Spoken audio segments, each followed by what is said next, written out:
contemporary versus conventional. Conventional means always behaving in a traditional or a normal way, whereas contemporary means something related to the present time or the modern times.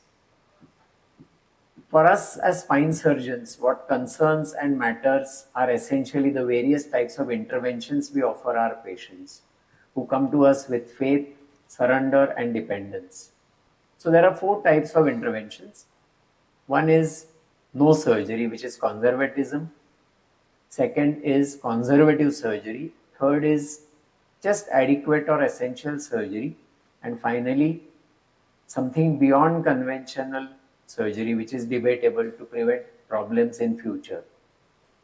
So conservatism believes in giving instability a chance, as in this patient who was offered a PLIF as well as a total disc replacement, but who got completely better with conservatism. Or this patient who was offered extensive multi-level fixation with PLIF, but we just did a conservative approach and patient at long-term follow-up doing exceedingly well. A case of fracture in a small girl of 6 treated conservatively with excellent end result at long-term follow-up. Even spinal tumors, this was a plasma cell tumor with total paraplegia, biopsy proven and hence only given radiotherapy with complete relief. Coming to TB, these published articles will show that major tuberculous lesions can be treated completely conservatively, even with quadriparesis, ending up with solid bony fusion at long-term follow-up, as you can see even in this patient, with full functional recovery. Thoracic spine also, and thoracolumbar and lumbar healing completely without surgery. Coming to conservative surgery, simple technique. This patient was offered a major anterior reconstruction with cage corpectomy reconstruction, but got away with us with a 45-minute posterior decompression with excellent radiological and clinical result published in international literature. Even lumbar degenerative scoliosis with stenosis offered only decompression shows encouraging results and no long-term problems.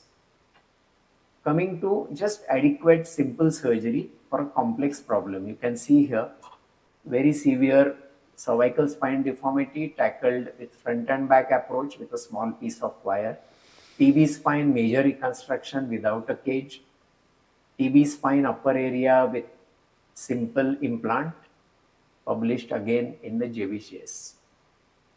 The last part is the complex deformity taken care of by simple sublaminar wiring, as you can see, with excellent sagittal and coronal balance, and a hybrid system again with wires with excellent results, functional and cosmetic, published in international journals.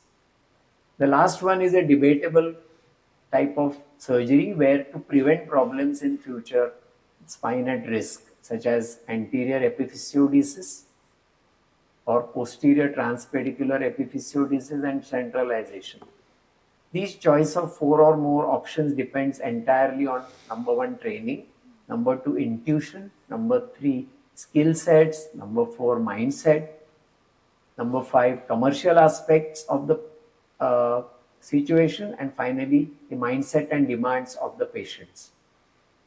Looking at some of the realistic clinical scenarios, if a young spine surgeon who's trained adequately in latest techniques and has easy access to them and is skilled enough with a huge experience of this contemporary latest techniques and also gets a patient who has enough finance to spend for it, it is completely justified to go for the most latest contemporary interventions.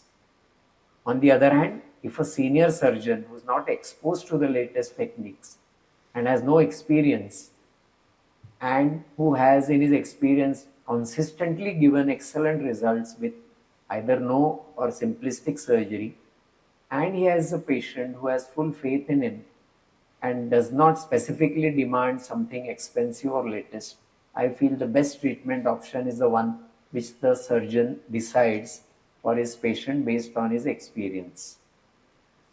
However, what is not justified is unnecessary and expensive treatment modalities in a situation where it was not needed, just for the surgical kick or excitement of a procedure or pure peer pressure. The pressures of delivering the correct treatment to the unaffording patient at minimum cost but maximum safety is the biggest dilemma of a young spine surgeon. What is also not justified is not doing the best and a major timely intervention for a patient who needs and deserves it. So that, as you can see in this case or this, if you can't do it, please refer it to someone who's equipped to do it. And finally, promising a technique to a patient who demands it when indicated, but finally doing not that but something else is completely unjustifiable. Doing a conventional discectomy when the patient had selected or paid for a purely non-invasive procedure is just completely unjustifiable. The carry-home message would be,